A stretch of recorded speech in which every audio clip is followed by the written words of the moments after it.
Humiliation is an introduction to a higher ground. It's an elevation strategy.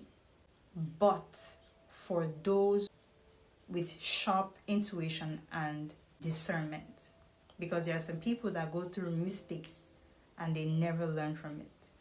Humiliation, you have to take your losses, you have to study the patterns. It gives you the spiritual tool for another attack when it comes. So when you go through a humiliation, study the patterns, study the stages, how they unfold for the next. Because anytime you want to get to a higher ground, the next level, you go through some kind of humiliation. You cannot be humiliated by people that are above you. So you are leaving the stage where they are to a higher ground. You are ascending from that level. So you can only be humiliated by people that are below you, or people that were at the same level as you but don't want you to ascend. But you have to ascend because that's your destiny. But you have to go through that. Do you understand? Can you correlate this with the story of Jesus? It's the same thing. For Jesus to ascend and to resurrect, for him to get to that stage, that just look at that story, not from the perspective of dying for sins or cleansing of sins. Look at it from the perspective of ascension. For you to go to another level of ascension, you need to go through a humiliation ritual. What happens to Jesus is a humiliation ritual. Why? Because he said he's the King of Kings. He said he's a self-proclaimed king of the Jews, according to the story. He said he's the Son of God, and he was performing miracles in his name. And it was blasphemy at then. But he did not cower to their words. He kept saying it, that this is who I am, and I don't care what you think, because that's the truth.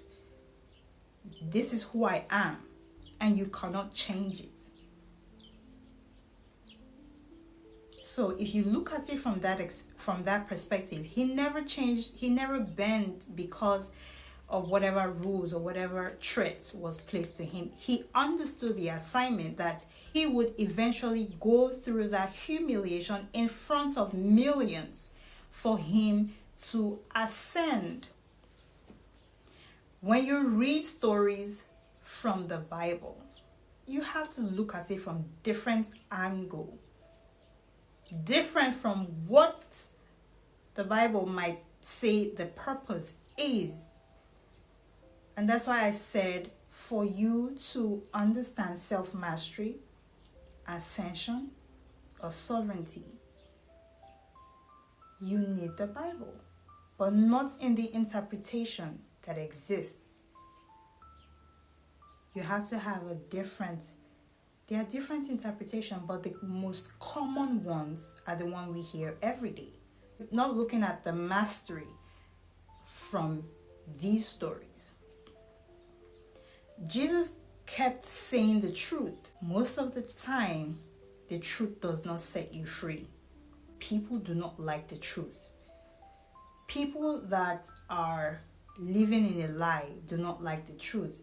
If you want to go deep into that story, you would see that most of the religious people, they knew it was the truth, but they were scared that the masses would follow the teachings of Jesus.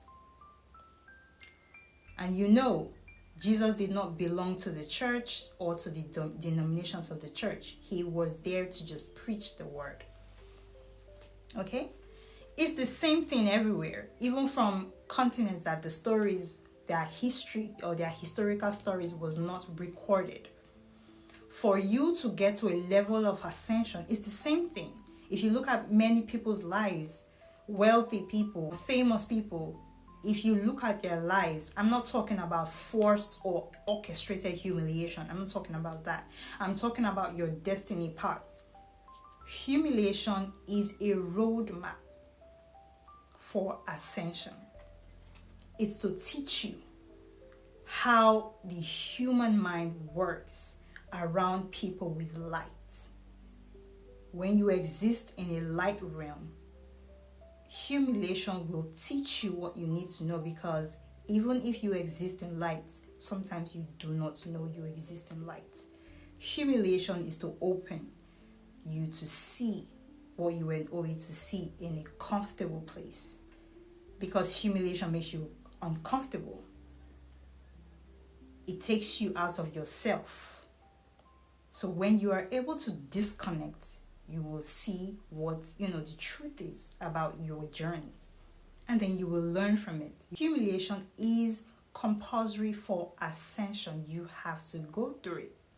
You cannot force it, and it's not something that you can pray about. But just understand that whenever you're faced with a humiliation ritual, it means you are in a learning phase. Do not sit down and cry. Even if you want to cry, make it 5 minutes, make it short, because there are lessons that need to be learned. So don't spend your time crying or being depressed. Just give yourself a day to cry and to feel depressed, but after that day, make sure it doesn't cross 24 hours. Get yourself together and then learn, what lessons do I need to learn in this journey? What are you trying to teach me? What season am I getting into? What light am I stepping into? These are questions that need to be asked. And then you will get your answers from the humiliation.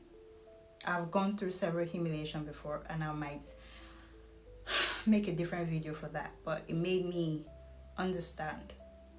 I made a video about preparation for warfare, the tools you need to prepare for warfare. The humiliation ritual that I went through made me understand the tools that are needed for warfare. And from the moment that I went through that humiliation ritual, that was the last time that I judged someone in a negative light that wasn't true. I'm going to give a story on that. People are missing the point of life.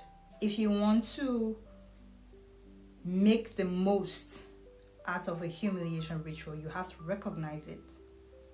You have to play your part by learning what needs to be learned in that process. And you have to understand that there is an elevation in front of you. So this is not the time to cry or to be depressed. This is a phase of life that you have to go through for elevation. The light has to separate you from the darkness to elevate you.